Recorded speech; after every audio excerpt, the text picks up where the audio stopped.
So, Republican member of the House of Representatives from Georgia, Marjorie Taylor Greene, who is barely qualified to be in Congress, embarrasses herself all the time, and doesn't realize it, but keeps getting reelected because she is in a safe Republican district in Georgia.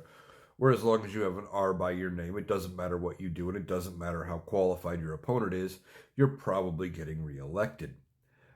She took to Twitter yesterday and basically admitted that she had a hand in organizing the January 6th protests, which ended up turning violent, which was an attempt to overthrow the government and install the person who lost the 2020 election as president.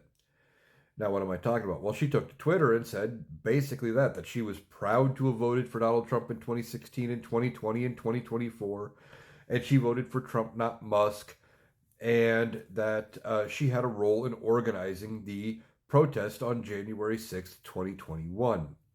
Now, I think she was probably referring to, or she could argue that she was referring to, the protests by members of the House and the Senate where they tried to use old rules, and which have been, since now been corrected through legislation, where it only took a member of the House and a member of the Senate to object to electoral votes from any given state during the counting process, and they were trying to force votes to toss out electors to somehow game the system so that Donald Trump would win the election, especially in some of the close states where it was down to a few thousand votes, like Georgia, where it was down to around, I think it was 11,000 votes, something like that.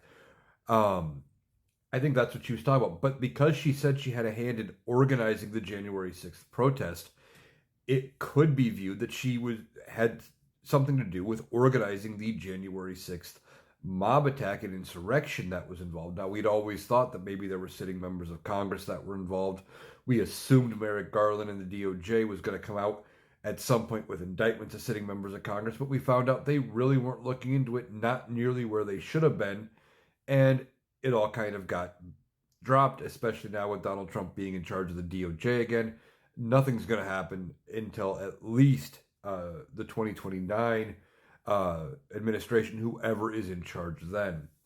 But it's just interesting how she said it. But she's picking sides in this fight between Elon Musk and Donald Trump, showing her support for Donald Trump because she needs to be reelected. That's what this is all about. This is about her getting reelected, even though she's in a safe district where typically Republicans get reelected no matter what.